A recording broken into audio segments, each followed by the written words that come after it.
Olá, eu sou a Salete Aranha e hoje eu quero conversar com vocês sobre um assunto que é de extrema importância para as famílias de maneira geral e em especial para as famílias que têm no seu núcleo familiar uma pessoa com deficiência, que é a sociedade inclusiva. Hoje em dia todos falam sobre inclusão, nós já até conversamos sobre isso em outras apresentações, mas a inclusão é um assunto que se encontra em pauta em todos os lugares. É muito frequente a gente encontrar pessoas reclamando, se queixando e atribuindo a outros a culpabilização pela ausência de providências inclusivas na sociedade. E isso faz parte da nossa cultura, né?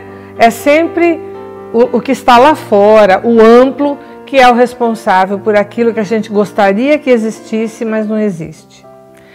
E aqui a gente vai pensar por um outro ângulo essa questão. Vamos imaginar que a responsabilidade não seja necessariamente só de quem está fora de nós. Vamos pensar que a responsabilidade de construir um ambiente e um mundo inclusivo dependa também de mim. E é interessante que quando eu pego essa lente e tiro o foco dela de fora de mim e volto esse foco para mim, eu abro um mundo de reflexões, de possibilidades de reflexão. O volante das nossas vidas está em nossas mãos. Se nós queremos um ambiente e um mundo inclusivo, se nós queremos um país inclusivo, se nós queremos uma sociedade inclusiva, está na hora de a gente arregaçar as mangas e fazer isso acontecer. E não é difícil, não é difícil. A responsabilidade da construção de um mundo inclusivo está também em nossos ombros. Eu diria até que começa por nós mesmos. Então vamos pensar um pouquinho o que é uma sociedade inclusiva. Olhando assim de fora, eu vejo uma saúde, um sistema de saúde, né, que detenha conhecimento sobre a diversidade humana, tenha equipamentos e tenha condições de atender e responder às necessidades de todos, que tenha sensibilidade para perceber quais são essas necessidades e também que seja humanizada, que se relacione com o ser humano que o procura de uma forma respeitosa, de uma forma gentil e de uma forma que permita que ele adquira o conhecimento que ele precisa. Então, uma saúde inclusiva é aquela que está aberta, preparada, capacitada e tem competência para atender a todos. Nós sabemos que na nossa realidade isso ainda não foi alcançado. E estamos sempre reclamando do sistema. Não vamos nos esquecer, nessa reflexão de hoje, vamos olhar para nós. O que é que eu posso fazer com relação a esse sistema? Olhamos primeiro para a saúde, agora vamos dar uma olhada na educação. O que seria a educação numa sociedade inclusiva? De novo, um sistema que detenha conhecimento, que tenha competência para o ensino, que seja equipada para o ensino eficiente e responsável, que tenha capacitação profissional e tenha humanização também no trato das pessoas a quem serve. Olhando agora para equipamentos urbanos, as cidades precisam ter planejamento. As cidades precisam ter ajustes que permitam o acesso e a utilização de todos. Se olharmos hoje, por exemplo, para as calçadas das nossas cidades, quer dizer, eu não sei da sua cidade, mas eu sei da minha. É muito difícil a gente se locomover através delas. Uma mulher, por exemplo, que use salto, não precisa ser nem salto alto, um salto curto, dificilmente ela consegue sobreviver a uma caminhada por calçadas na cidade. É muito cheio de buraco, muito cheio de elevações, raízes de árvore que estouram o piso, coisas desse tipo, árvores muito baixas. Então, dificulta o acesso e a locomoção de pessoas que tenham algum tipo de necessidade especial, seja permanente ou seja temporária. Pessoas grávidas, cadeirantes, pessoas que se locomovem com muletas, pessoas idosas. Fica difícil realmente transitar, o que mostra que esse serviço não é um serviço inclusivo dentro da nossa realidade. Que nós temos um papel a cumprir com relação a isso. Vamos olhar agora para o mercado de trabalho. O que seria o mercado de trabalho numa sociedade inclusiva? Seria um empreendimento que tenha espaço e equipamentos adaptados de forma a permitir que todos, inclusive os que têm necessidades especiais, possam acessar e funcionar nesse ambiente. Precisa também ter uma equipe de RH competente, capacitada para lidar com essas peculiaridades da diversidade humana. Então, olhando para a sociedade de maneira geral, nós podemos dizer que ela é inclusiva quando em todas as áreas da atenção pública ou todas as áreas que pertencem à vida da comunidade sejam acessíveis. E não só sejam acessíveis no sentido de que a pessoa possa acessar o lugar, mas também que ela possa funcionar nesse lugar. E agora vocês devem estar pensando, mas o que a Salete está falando? O que a família tem a ver com isso? Como que a família vai poder intervir nas calçadas de uma cidade? Como é que a família vai poder intervir na forma de funcionamento de uma escola? E aí eu gostaria de nos reportar a um outro assunto ligado a este, que talvez possa começar a jogar uma luz, né, ao porquê coisas muitas vezes não funcionam. Em primeiro lugar, a cultura brasileira não é muito comum que as pessoas participem da vida coletiva de uma forma consciente, responsável, proativa, participativa. É muito comum as pessoas entenderem que eu fico na minha e a sociedade dê conta do que é da sociedade, como se eu não fizesse parte dessa sociedade, né? Isso não é verdade. Eu sou voz importante no coletivo. Você é uma voz importante no coletivo. A minha ação pode ser transformadora no coletivo. A sua ação também pode ser transformadora no coletivo. Só que a gente não tem o hábito de fazer isso por conta das características da nossa história, né? Não vou entrar em maiores detalhes aqui sobre isso, mas até podemos conversar sobre esse assunto numa webinar, numa outra ocasião. Que coloquemos a nossa voz, coloquemos as nossas necessidades e, com muita firmeza, batalhemos por isso.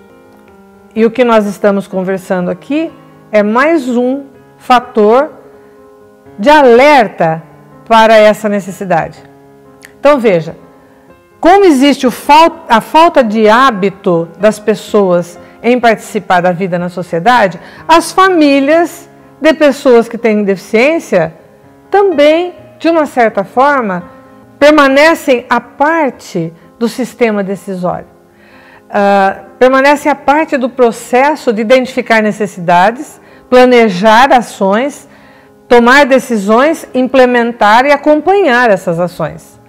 E isto tudo é muito importante para que todos nós participemos. Você, se é um familiar de uma pessoa que tem deficiência, ou se é uma pessoa de uma família que não tem uma pessoa com deficiência, ou eu, ou qualquer um de nós, somos cidadãos com iguais direitos e deveres. E temos tanto o direito como o dever de participar das definições da nossa vida coletiva. As primeiras relações importantes de participação da família é a relação com os profissionais. Quando nós entramos em contato com um profissional, nós precisamos saber o que precisamos, o que queremos, onde queremos chegar, que tipo de dúvidas nós temos. Ou seja, nós vamos falar um pouquinho mais à frente, mais detalhadamente sobre isso. Mas a família precisa ter uma participação ativa, cooperativa e atenta na relação com todo e qualquer profissional que estiver em contato com alguém nosso. Fiz uma relação de tarefas que seriam muito interessantes para os pais desenvolverem nesse tema. O que é que a família pode fazer para que a nossa sociedade se torne mais inclusiva? Ou o que é que a família pode fazer para que a inclusão do nosso ambiente seja adequado para as necessidades da nossa família? Olhando para essa lista de sugestões de tarefas para os pais, nós iríamos, em primeiro lugar, falar sobre a importância da família participar como um todo do processo decisório sobre a vida do seu filho que tem uma deficiência. Isso serve para todas as pessoas da família, mas aqui vamos abordar mais especificamente a questão daquela pessoa que tem uma deficiência. É muito difícil que as pessoas tenham objetivos claros que queiram alcançar na vida, que tenham metas específicas para caracterizar esses objetivos, que tenham planejamento das vias, dos caminhos que ele gostaria ou precisa percorrer para alcançar esses objetivos. Esses objetivos, quando existem, na verdade são sonhos que permanecem sonhos muitas vezes a vida inteira.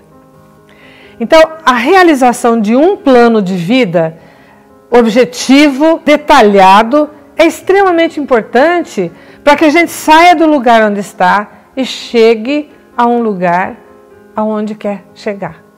Então, como tarefa dos pais, um primeiro assunto, um primeiro aspecto que é extremamente importante é que estes tenham uma participação ativa na elaboração de um projeto de vida, de um plano de vida para o seu filho, juntamente com o seu filho, seja ele da idade que for.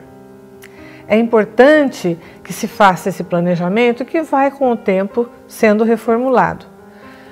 Nós vamos ter uma apresentação específica sobre como elaborar um projeto de vida, como elaborar um plano de vida, onde vocês vão ver passo por passo quais são as atividades ou os planejamentos que precisam ser realizados.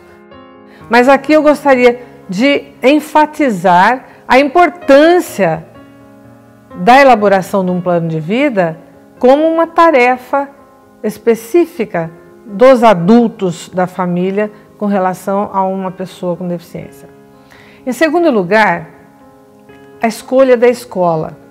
Quando o seu filho vai para a escola, é importante que vocês usem um tempo conversando sobre o que é que vocês esperam da escola.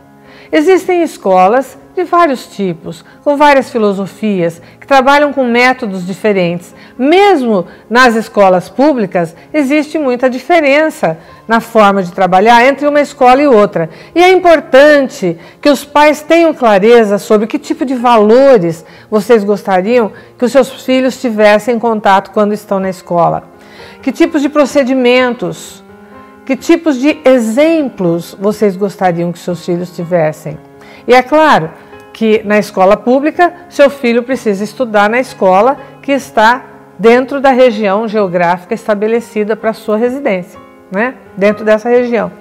Mas, ainda assim, é importante que você vá à escola antes, que você conheça diretor ou diretora, que você conheça, entre em contato com professores, observe como é que funciona a dinâmica na escola antes mesmo do seu filho entrar. Como é que é feito o trabalho de acolhimento da pessoa com deficiência quando chega na escola, como é que é feita a adaptação. E aí você vai poder me dizer, sim, mas e se eu for lá observar, não gosto do que eu vejo, não gosto que seja feito daquela forma e sou obrigada a colocar meu filho lá porque ele está na região geográfica em que eu resido. Isso é possível acontecer e acontece muitas vezes. Mas esse é só o começo, a observação para a escolha, que no caso não é nenhuma escolha, né? Mas esse é um começo. A observação precisa continuar sempre, para qualquer família, qualquer pai. Nós precisamos sempre estar atentos a como é a vida escolar do meu filho. na escola que ele frequenta. Como que é essa vida escolar? Como que é a relação dele com os professores e vice-versa? Como é a relação com os colegas e vice-versa? Precisamos estar atentos porque, se queremos ser proativos e participativos no processo educacional do nosso filho, nós precisamos acompanhar esse processo de perto. Participar das reuniões de pais e mestres, participar das associações, das atividades da escola, estabelecer relacionamento com os profissionais da escola para podermos acompanhar e intervir sempre que sentirmos necessidade.